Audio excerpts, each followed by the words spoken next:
मैं Sadiq Khan, the truth news. Pankaj ji से कुछ बात करना चाहेंगे। ये यहाँ हल्द्वानी के उत्तराखंड के अंदर इतनी दूर से आए हुए हैं, यहाँ के लोगों के दुख दर्द बांटने के लिए, इनके हक की आवाज़ उठाने के लिए आप लोगों के साथ में मौजूद है। तो आप जगह बनाओ जब तो कैसे तशरीफ लाए? देखिए, मैं आज ही आया, लेकिन सवाल ये बहुत बड़ा गंभीर मसला है कि जब सरकारों को ये पता होती है, हमारे देश के अधिकारियों को ये पता होने के बावजूद क्या इस तरीके का कुकर्म करती है। मेरा कहना साफ है कि ये 1930 से ये आबादी, उससे पहले से आबादी है, तो कई सरकारें आई और गईं, और ये ज़मीन का ये रसीद है, रेवेन्यू लिया जा गया है, ये ज़मीन का रेवेन्यू लिया गया है, ये ज़मीन के पट्टे दिए गए। तो क्या इन अधिकारियों को इतना भी होश नहीं है?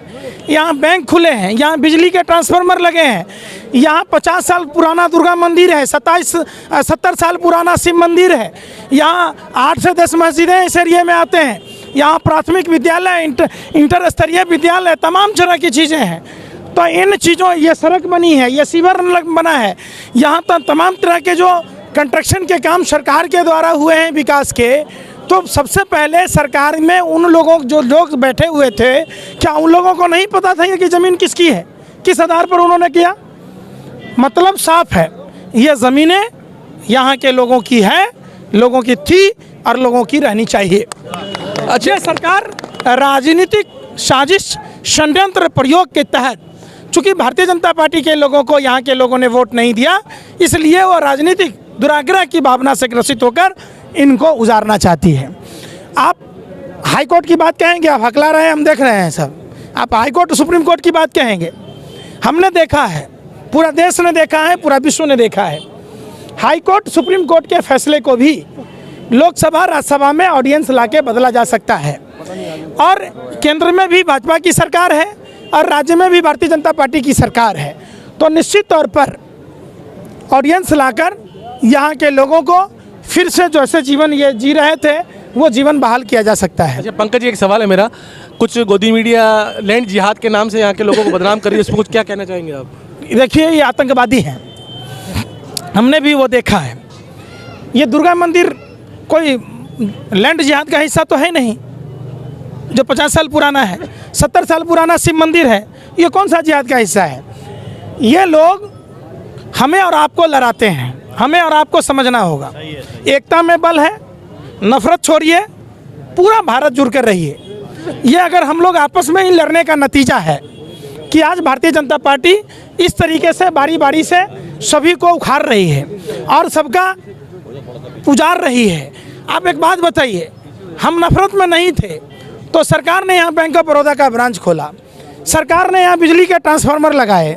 आज नफरत के कारण ही तो सरकार कानून का सहारा लेकर, जैसा कि भारतीय जनता पार्टी के लोग जब जब उसको ज़रूरत पड़ती है, संवैधानिक पदों का दुरुपयोग कर ये लोगों पर अत्याचार करती है। जब जब ये भाजपा के लोग डरते हैं, प्रशासन को आगे करता है। आपने देखा होगा, जब शुभेंदु अधिकारी को देखा होगा, आपने बंगाल में असम के मुख्यमंत्री को देखा होगा, आप तमाम जगह देखे होइएगा, CBI ईडी दिल्ली पैसेंजरी करता था। अब भारतीय जनता पार्टी में गया तो पता नहीं कहाँ सो गया।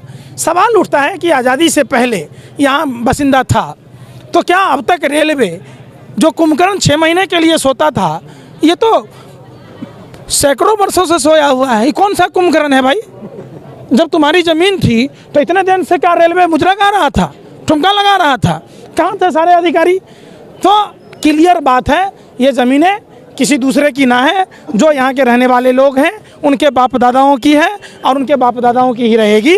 ये ज़मीन पर जो लोग रह रहे थे वही लोग रहेंगे।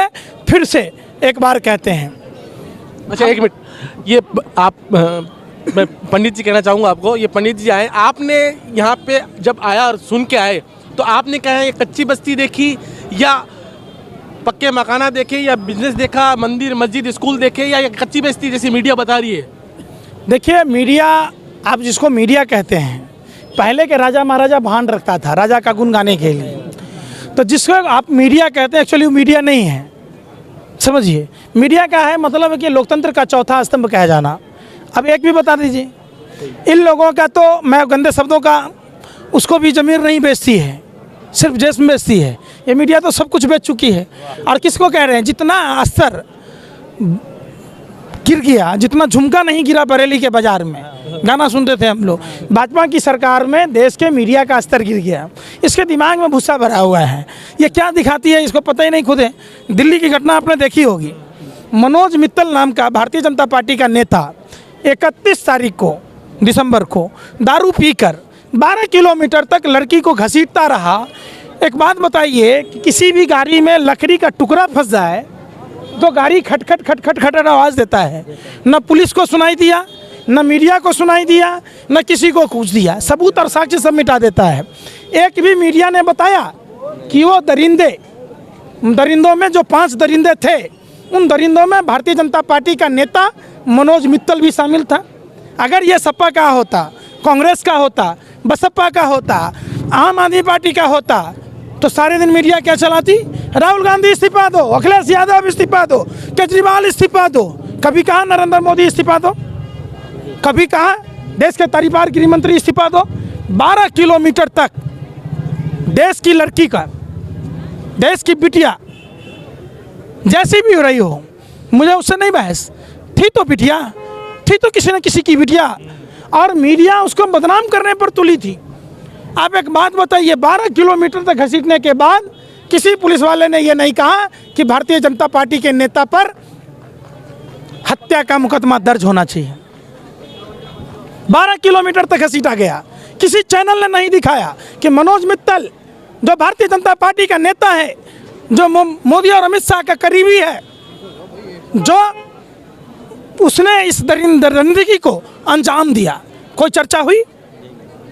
तो आप समझ सकते हैं, हमको सबको आपको एक होकर रहने की ज़रूरत है। और आप यहाँ से उत्तराखंड हल्द्वानी से देश की आवाम को, पूरी देश की आवाम को, यहाँ के जो लोग हैं, लोकलाइज जो लोग हैं, उनके ताल्लुक से वो क्या हेल्प कर सकते हैं और क्या हेल्प करनी चाहिए, और सुप्रीम कोर्ट के फैसले के बाद में अगर वो इनके फेवर में आता है या नहीं आता है, उसके बाद में भी यहाँ पे क्या रहना चाहिए, इनके लोगों के लिए क्या मैसेज है आपका? देखिए, यहाँ के लोगों के लिए हमने अपनी कीमत चुकाई है। सरकार से सवाल पूछना कोई खेल नहीं है, और सरकार हर बात का कीमत अदा करना पड़ता। हमने कीमत अदा किया हुआ है। हमने तो जब ओखल में सर डाल लिया तो मूसर का कौन सा डर है।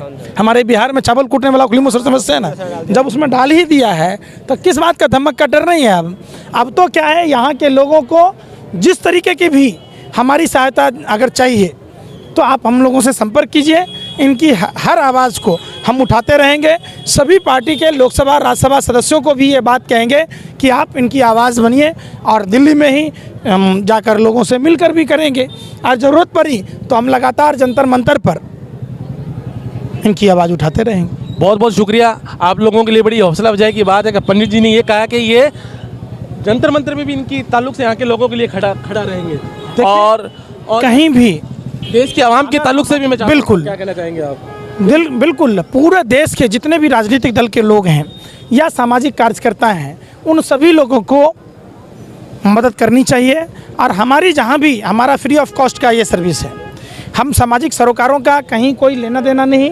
हमसे जो भी मदद बन पड़ेगा, चाहे कानूनी सलाह से लेकर, सेवा से लेकर, लड़ाई लड़ने तक, हम सारी सेवाएं मुहैया कराएंगे। ठीक है, मैं भी पंडित जी को एक आश्वासन देना चाहूँगा। अगर वैसे पंडित जी को मैंने देखा है हमेशा ये दीन दुखियों की, परेशान हालों की, पूरे हिंदुस्तान में घूम घूम करके लोगों का सपोर्ट करते हैं। ये भी अगर इस लड़ाई को आगे बढ़ाएंगे तो हम भी पूरे जोश और खरोच के साथ यहाँ की पब्लिक, मैं यहाँ का लोकल नहीं हूँ, मैं भी राजस्थान से आया हूँ। द ट्रुथ न्यूज़ चैनल हमारा है, जिसको आप सब्सक्राइब कर लीजिए। हम लोग भी आपकी लोकल आवाम की आवाज़ उठाएंगे, और यहाँ है जैसे पंडित जी यहाँ मौजूद है, वैसे हम भी यहाँ मौजूद है आपकी हर लड़ाई के अंदर। जो आपकी चाहे सड़कों पे हो, चाहे जेबों से हो, हर तरीके से हम आप लोगों के साथ में। और मैं धन्यवाद देना चाहूँगा पंडित जी की, जो यहाँ आए, तशरीफ लाए, लोगों की हौसले के लिए, जज्बे के लिए आपको हम सलाम करते हैं। एक बार जोरदार तालियां बजा दीजिए पंडित जी के लिए। ठीक है, शुक्रिया।